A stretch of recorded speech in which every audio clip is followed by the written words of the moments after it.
And someone that's represented the area for a long time is Independent MP Robyn Lambley. Matt, she joins me now. Robyn, thanks for your time. What's your message to the Prime Minister as he's about to arrive in Alice Springs this afternoon? Make the most of it, Mr. Albanese. He doesn't come very often, and I would like to hear some thoughts and commitments he has to our town. These problems don't go away. I've lived in this town for 30 years, and domestic violence has never been worse in this town. Darren Clark talked about the state of housing in the town. We know that crime is a big problem. Mr. Albanese, don't just duck in and duck out. Have a long, hard think about where you're spending your money in this town and provide some transparency around where it's going and what are you getting for your money? Where's the bang for the buck? Where does it need to be focused, in your view, in terms of you're speaking about the bang for the buck? Where does government funding and attention need to be addressed in Alice Springs? Kieran, just over a year ago, Albanese came to town and he committed $250 million. We as a community are yet to know exactly where that money's gone. We know that there was about $40 million allocated to education. Big tick, obviously that's necessary. We've got sliding rates of school attendance right across the Northern Territory, but particularly in Central Australia. There's been money allocated willy-nilly all over the place, and we still don't have a full account of where that's gone. We know that there's plenty of money floating around this town through the NIAA, the Federal Aboriginal Agency, which provides funding for a lot of Aboriginal initiatives.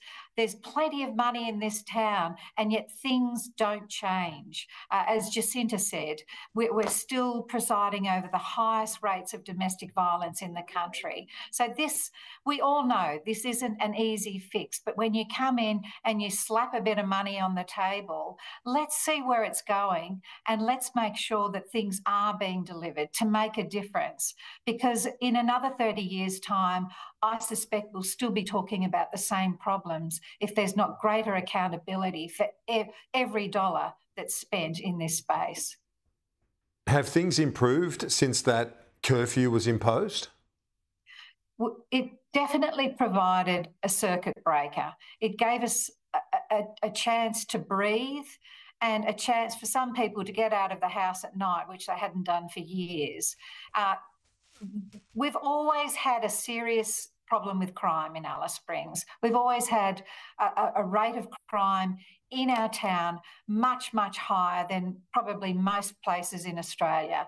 I think the incidence of crime in Alice Springs, a town of 25,000, is 20% greater than in Darwin, a population of around 80. So that gives you a measure of just how bad things are in this town normally. Although things were better during the curfew, the sense is that things are quickly sliding back to the way they were. It should have been implemented for a longer period, and it should have been implemented for the entire town. But of course, that involves a huge commitment of resources, particularly policing and welfare resources. I'd like to hear the Prime Minister come to town today and say those resources will be available to you when you next need them, when another crisis hits this town, which is almost inevitable. That's what I'd like to hear from the Prime Minister today. Some consistency around commitment to addressing lawlessness in our town. And just finally, do you think it's at least a starting point, the fact that he, as Matt Cunninghams said, he will be there and spending the night there to get the full, or at least a sense of what the full picture is there? Well, I've got no idea what he's even coming for. No one seems to know. All I know is that he's flying into town this afternoon. I'm fairly certain he's meeting with the Alice Springs Town Council elected members. I'm told that there could be a fundraising event tonight for the local Labor candidates. We have a Northern Territory general election on the 24th of August, and that's all I know. And the fact that there's no more information floating around this town, the Bush Telegraph is usually alive and well when it comes to these type of things, is a little bit curious. So I'll be just sitting back and watching. Obviously, I'm not invited to any of these meetings, but things get out, and we'll soon find out what it's all about. His very rare visit to town. Yeah, indeed. But when you say you're obviously not invited, it would have been nice if you were, given your history and your knowledge of the place.